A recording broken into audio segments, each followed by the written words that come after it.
सभी शिक्षक साथियों और प्यारे बच्चों नमस्कार। यह मेरा पहला लेसन वीडियो प्लान है जो क्लास 8 के क्रॉप प्रोडक्शन मैनेजमेंट पर आधारित है। इस लेसन को पढ़ने का सबसे अच्छा तरीका है कि हम 1967 में मनोज कुमार, जिन्हें हम भारत कुमार कहते हैं, के फिल्म उपकार का यह गाना है कि मेरे देश की धरती सोना उगले उगले हीरे मोती, उसको देखें, क्योंकि उस गाने में एग्रीकल्चर प्रैक्टिसेस के लगभग बहुत सारे स्टेप्स इन्वॉल्व है। तो आइए हम भी शुरू करते हैं इस गाने के साथ और फिर आगे बढ़ते हैं। मेरे देश की धरती सोना उगले उगले हीरे मोती, मेरे देश की धरती, मेरे देश की धरती।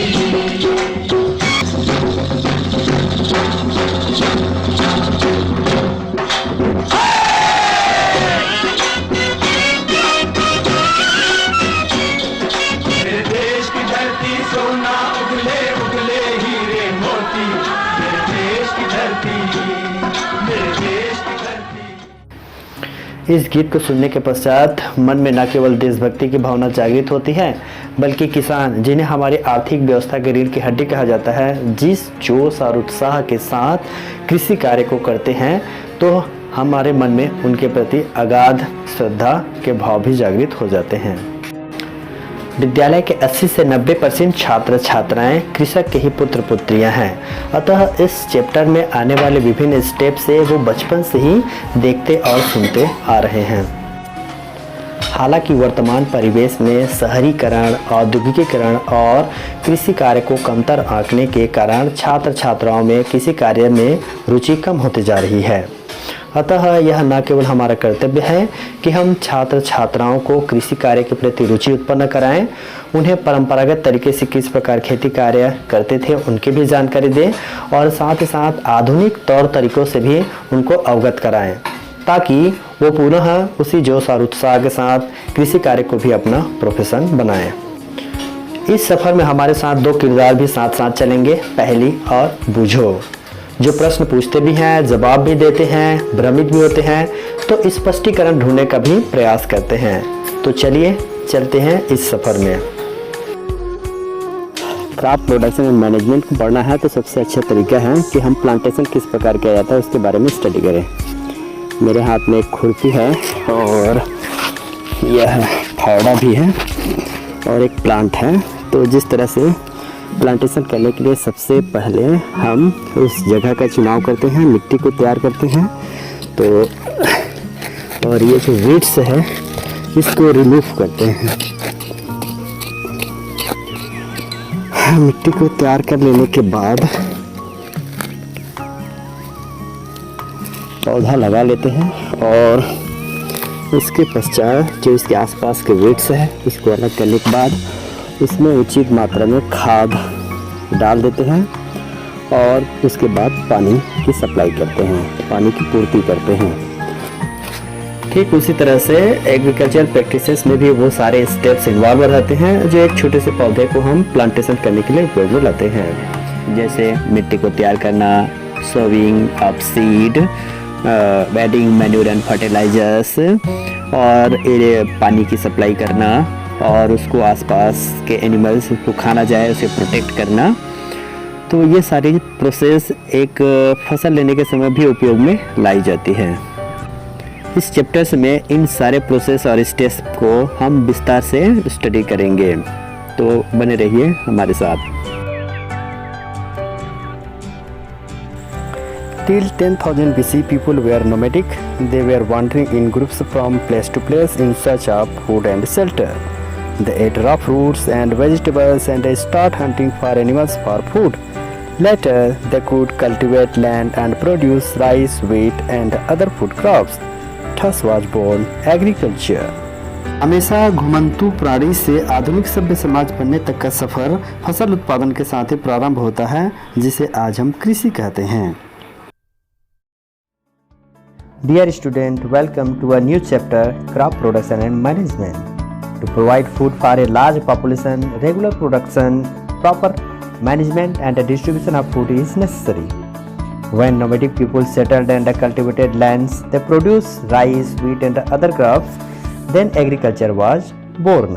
कहने का तात्पर्य यह है कि घुमड़ प्रवृत्ति को छोड़कर जब लोग एक साथ मिल करके धान, गेहूं इत्यादि फसल लेने लगे तो इस तरह से कृषि की शुरुआत हुई। And when plants of same kind are grown and cultivated one place on a large scale then it is called crop. मतलब एक ही प्रकार के पौधों को जब बहुत बड़े स्तर पर उगाया जाता है तो हम उसे फसल कहते हैं। भारत में मुख्य रूप से इसको दो भागों में बांट सकते हैं, एक है खरीफ क्रॉप और दूसरा rabi crop. Kharif crop which is grown from June to September that is rainy season, जैसे कि paddy, maize, soybean etcetera. And rabi crop which is grown from October to March that is winter season, for example gram, mustard, linseed etcetera. मतलब ये है कि बरसात के दिनों में जो फसल उगाए जाते हैं उन्हें हम खरीफ क्रॉप कहते हैं और ठंड के दिनों में जो फसल उगाए जाते हैं उन्हें हम रबी क्रॉप कहते हैं। The general activities undertaken by the farmers over a period of time to cultivate crops are called agricultural practices. फसल को उगाने से लेकर तैयार करने और भंडारण तक किए जाने वाले विभिन्न प्रकार की जो फसल पद्धतियां हैं उन्हें ही हम मॉडर्न एग्रीकल्चरल प्रैक्टिसेस कहते हैं। इसके अंतर्गत preparation of soil, sowing, adding manure and fertilizers, irrigation, protecting from weeds, harvesting, storage अर्थात मिट्टी तैयार करना, बुआई, खाद एवं उर्वरक देना, सिंचाई, खरपतवार से सुरक्षा, कटाई तथा भंडारण कृषि पद्धतियाँ की चरणवार प्रक्रियाएं हैं। And the tools which are used to purpose of various agriculture practices it is called agricultural implements, for example plough, hoe, cultivators and tools used for sowing seeds. कृषि कार्य में प्रयुक्त होने वाले औजार जैसे कि प्लाउ है, हू है, कल्टिवेटर है, उनको हम एग्रीकल्चर इम्प्लीमेंट कहते हैं। तो चलिए इस सफ़र में जहां मिट्टी तैयार करने से लेकर फसल कटाई तक विभिन्न स्टेप्स इन्वॉल्व हैं, तो सबसे पहली प्रक्रिया जो एग्रीकल्चर प्रैक्टिसेस में आती है वो है मिट्टी को तैयार करना। The soil has to be loosened and the process of loosening and turning of the soil it is called tilling और प्लॉइंग। अर्थात मिट्टी तैयार करने के लिए खेत की जुताई की जाती है। इस प्रक्रिया में मिट्टी को उल्टा और पलटा जाता है तथा उसे बराबर किया जाता है।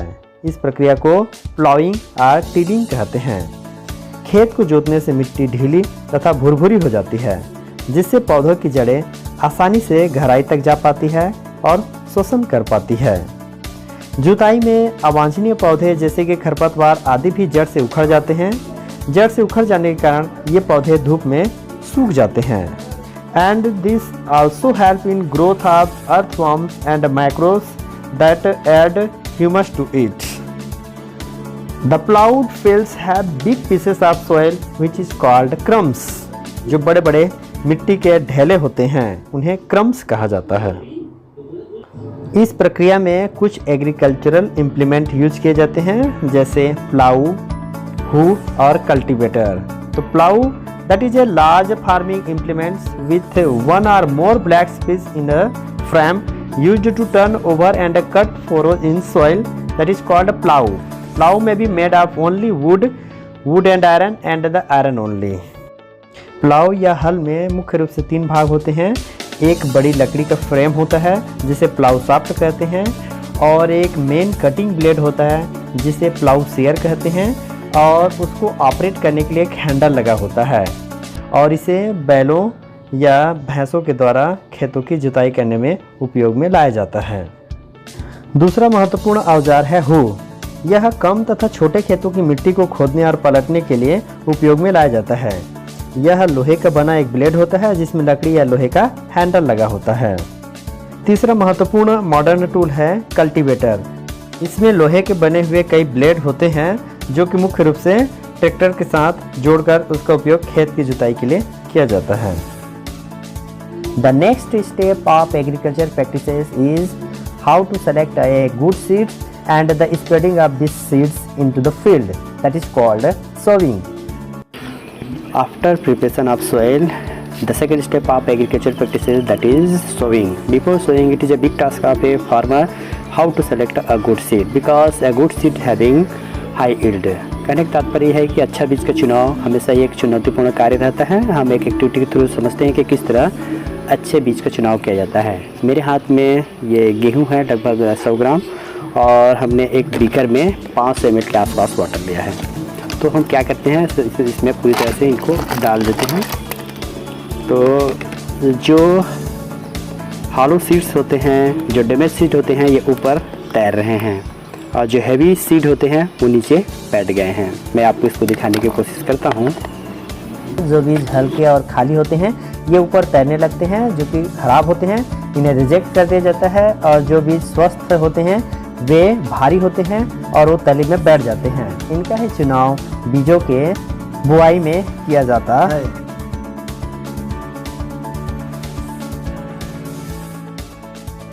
बुआई में बीजों को पर्याप्त दूरी तथा एक लाइन में लगाया जाना चाहिए। बीजों के बीच पर्याप्त दूरी नहीं होने पर उगने वाले पौधों को पर्याप्त सूर्य का प्रकाश एवं पोषण नहीं मिल पाता है।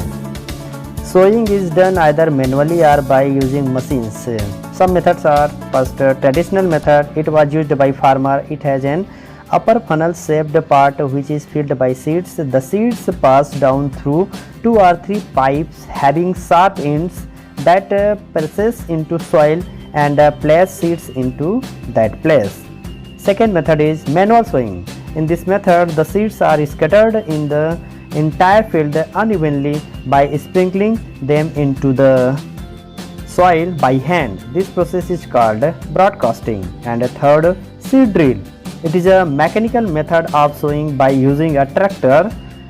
Seed drill is a long iron tube having funnel at top. This is tied with the plow and the seeds are put into the funnel of seed drill. This method protects the seeds from the damage caused by birds. It also saves time and labor. Seed drill बीज बोने की आधुनिक विधि है। इससे न केवल समय और श्रम की बचत होती है बल्कि बीजों के बीच भी एक नियत दूरी होती है, जिससे प्रकाश, पानी और पोषक तत्वों के लिए बीजों के बीच कंपटीशन कम होता है।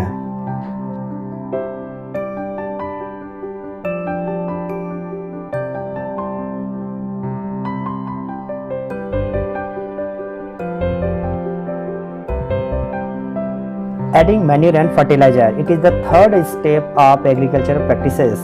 The substances which are added to the soil in the form of nutrients for the healthy growth of plants are called manure and fertilizers.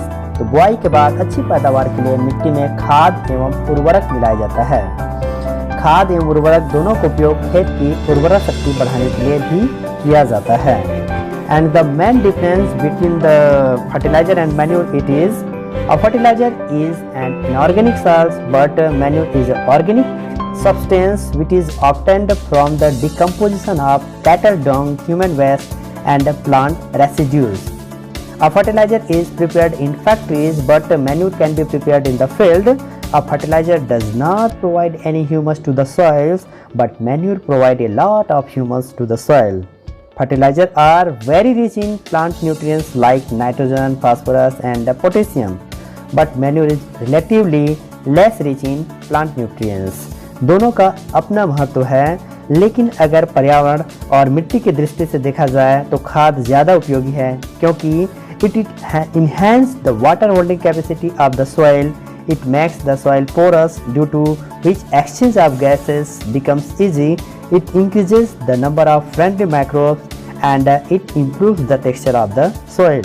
कहने का तात्पर्य है कि जो खाद है वो न केवल मिट्टी की वाटर होल्डिंग कैपेसिटी को बढ़ाता है बल्कि उसको पोरस भी करता है, साथ ही साथ वो फ्रेंडली माइक्रोब्स की संख्या को भी बढ़ाता है और जो सॉइल का टेक्सचर है उसको भी इम्प्रूव करता है। उस दृष्टि से देखा जाए तो खाद ज़्यादा महत्वपूर्ण और इको फ्रेंडली है। साथ ही साथ इस बात को भी ध्यान में रखा जाता है कि खेतों की उर्वरा शक्ति दो फसलों के बीच खेत को खाली छोड़ देने से भी बढ़ता है। एक फसल के बाद दूसरी फसल का एकांतर क्रम में उगाया जाना फसल चक्रण कहलाता है। तो फसल चक्रण और खेतों को खुला छोड़ देना, ये दोनों भी उर्वरा शक्ति को बढ़ाते हैं मिट्टी की। और एक और महत्वपूर्ण चीज़ है जिससे मिट्टी में प्राकृतिक रूप से नाइट्रोजन का पुनः भरपाई होता है, वो है नाइट्रोजन फिक्सेशन, नाइट्रोजन स्थिरीकरण। फलीदार तथा दाल के पौधों को नाइट्रोजन स्थिरीकरण करने वाले पौधों के नाम से जाना जाता है। इन दोनों पौधों की जड़ों में एक महत्वपूर्ण बैक्टीरिया पाया जाता है जिसे राइजोबियम कहा जाता है। इन लेग्यूम प्लांट और राइजोबियम के बीच के संबंध को ही सहजीवी संबंध कहा जाता है। इन लेग्यूम और ग्राम वाले फसलों को उगाए जाने के बाद दूसरे फसल को उगाने पर प्रायः उर्वरक या खाद देने की आवश्यकता नहीं होती है। फसल चक्रण का यह एक महत्वपूर्ण तरीका भी है।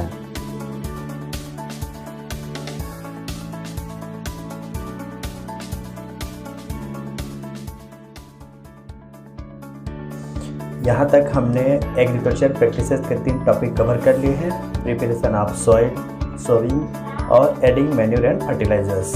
तीनों टॉपिक कवर करने के पश्चात इस स्लाइड में एक एक्टिविटी है जिसे आप अपने लेवल पे कर सकते हैं। तो इसको प्रैक्टिकल कॉपी में नोट कीजिए और फिर आगे बढ़ते हैं।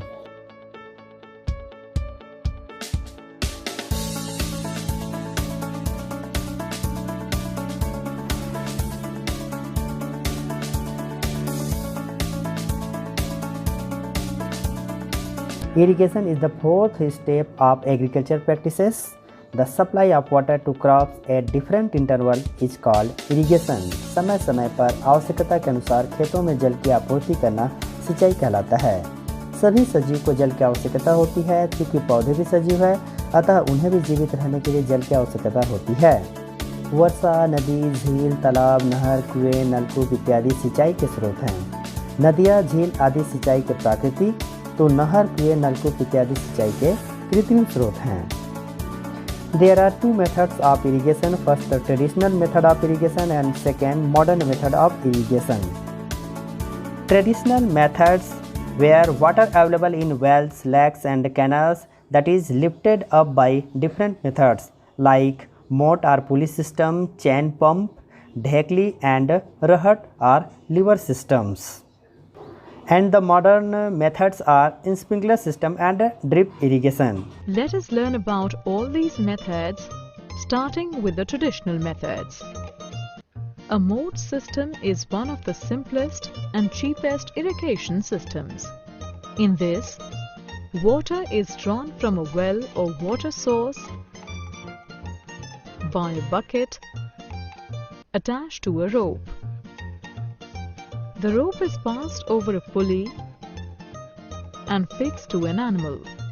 The animal walks down an earthen slope away from the well to lift water.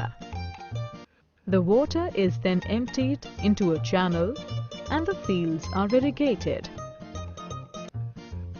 In a chain pump system, 2 large wheels connected by a chain are positioned at an angle to each other. One wheel is near the source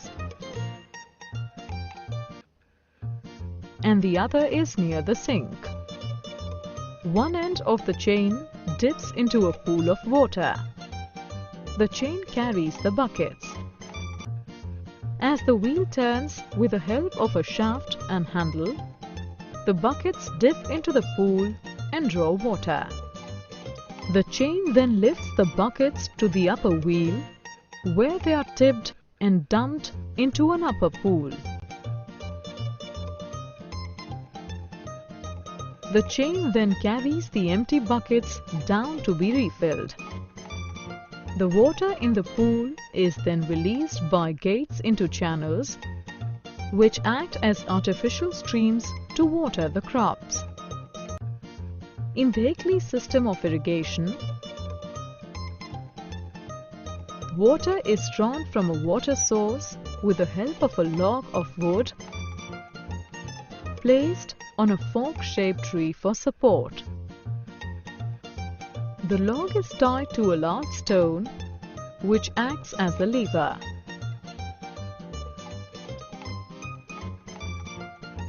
A bucket is tied to the other end of the log. During irrigation, the rope tied to the bucket is pulled down so that the bucket goes into the water source and fills up with water. The bucket is again drawn up by pulling up the rope. The water is then collected manually and poured into the channels. Rahat system of irrigation involves two wheels, one placed vertically over a water source, typically an open well, and the other placed horizontally at a distance. A belt of buckets is fixed to the first wheel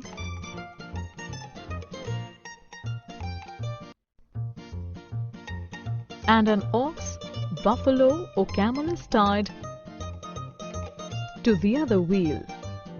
As the animal pulls the wheel around in a circular motion, it sets in motion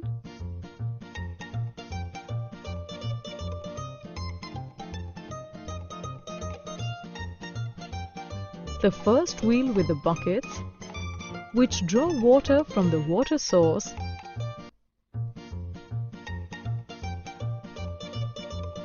and irrigate the fields. The traditional methods of irrigation are cost-effective but time-consuming. Thus, these methods have been replaced with drip system and sprinkler system. Let us learn about these two methods in detail. Sprinkler system में पानी को छिड़काव के रूप में दिया जाता है, जिसमें पानी पौधों पर वर्षा की बूंदों जैसे पड़ती है।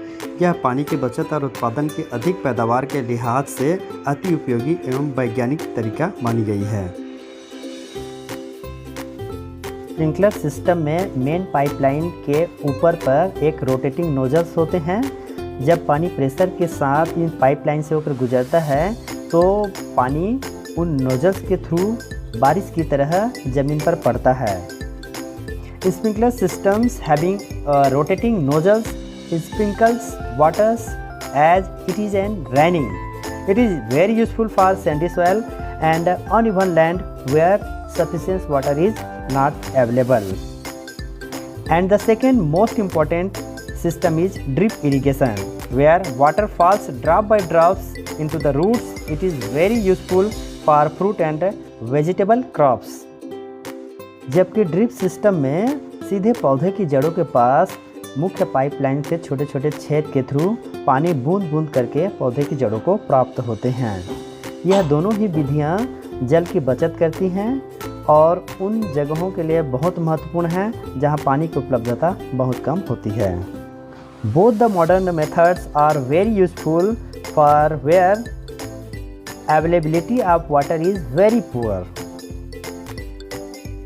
Another most important step, that is harvesting and threshing.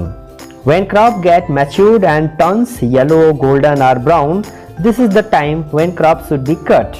Cutting of crop is known as harvesting. Harvesting is either done manually by a sickle or by a machine which is called harvester. Harvested crop is further dried and then animals such as bullock, buffaloes, camels are made to walk over it. The grains are separated from the chaff with the help of wind, which is called winnowing. The whole process of separation of the grains from the harvested crop, that is known as threshing. फसल तैयार हो जाने के बाद फसल को काटने की जो प्रक्रिया है वही कटाई कहलाती है। कटाई के बाद फसल से दाने और भूसे को अलग किया जाता है। फसल से दाने और भूसे को जो अलग करने की प्रक्रिया है उसे ही थ्रेसिंग कहते हैं। छोटे किसान अनाज के दानों को फटक कर अलग करते हैं, तो दानों को भूसे से अलग करना कुछ बड़े किसान भी होते हैं जो इस कार्य हेतु बड़े मशीनों का उपयोग करते हैं, जिन्हें कंबाइन कहा जाता है, जिसमें हार्वेस्टिंग और थ्रेसिंग दोनों होती है।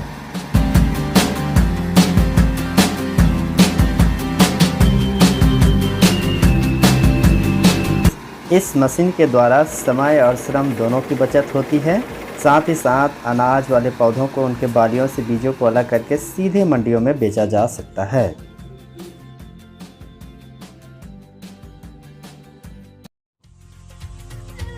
फसल को तैयार होने में लगभग 3 से 4 महीने लगते हैं। 3-4 महीनों की मेहनत के बाद फसल के कटाई का समय आना किसानों के लिए किसी पर्व का माहौल जैसा होता है।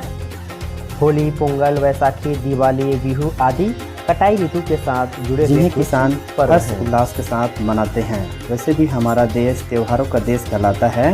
विभिन्न राज्यों में किस तरह ये त्यौहार मनाए जाते हैं।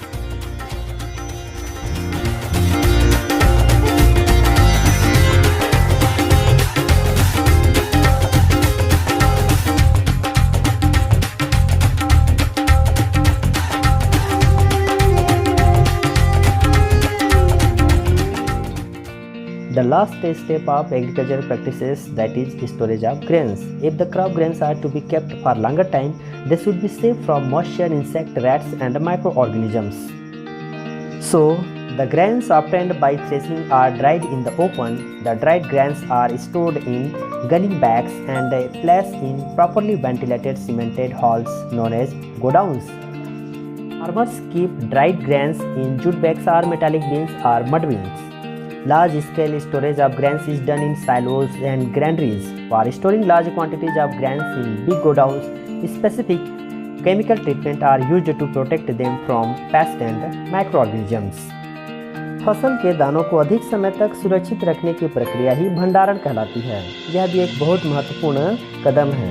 छोटे किसान फसल के दानों को ड्रम, कोठी, बोरे आदि में सुरक्षित रखते हैं, जबकि बड़े पैमाने पर फसल के दानों को गोडाउन्स में सुरक्षित रखा जाता है। छोटे स्तर पर फसल के दानों को भंडारण करने से पूर्व उनमें नीम के पत्तों को भी सुखाकर मिलाया जाता है, जबकि बड़े भंडार गृहों में अनाज के दानों को सुरक्षित रखने के लिए उसमें कुछ इंसेक्टिसाइड्स या पेस्टिसाइड का उपयोग किया जाता है। बहुत सारा खाद्य पदार्थ हमें जंतुओं से भी प्राप्त होता है, जैसे दूध, दही, मिठाइयाँ, घी, पनीर, मांस, अंडे इत्यादि। इसके लिए पशुओं का पालन किया जाता है।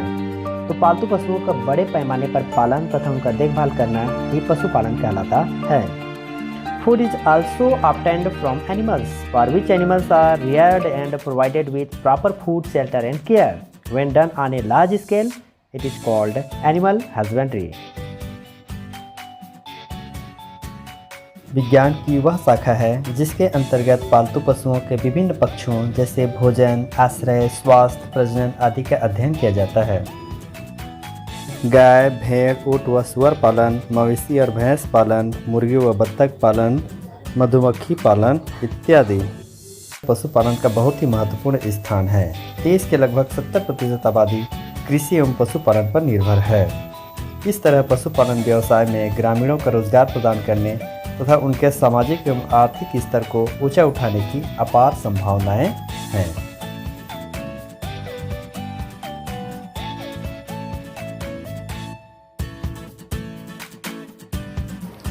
इस अंतिम टॉपिक के साथ यह यूनिट कंप्लीट होता है। इस यूनिट को पूरा करने के लिए हमने बहुत सारे एनिमेशंस, पिक्चर्स, क्लिप्स और बहुत सारे इन्फॉर्मेशन हमने कलेक्ट करके आपके सामने प्रस्तुत किया है। अब समय है आपके सेल्फ असेसमेंट का। तो कुछ क्वेश्चंस यहाँ पर हम शेयर कर रहे हैं, इसको आप अपने नोटबुक में पूरा कर लीजिएगा।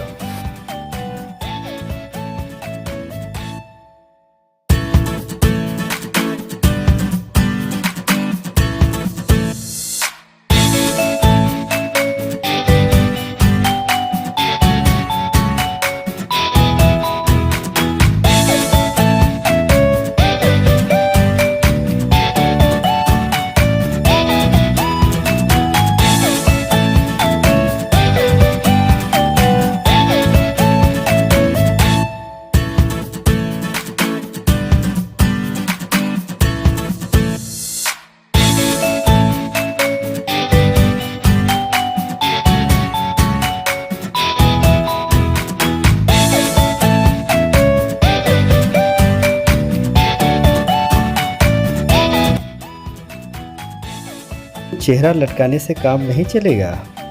शुरू हो जाइए कॉपी और पेन लेकर और चलिए मेरे साथ शुरू करते हैं। Your time is start.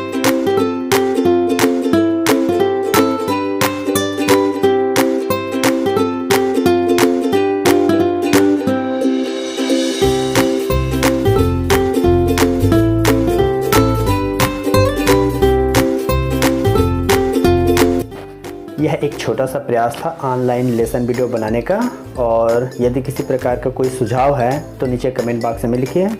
Channel को सब्सक्राइब कीजिए और यूं ही हमसे जुड़े रहिए। धन्यवाद।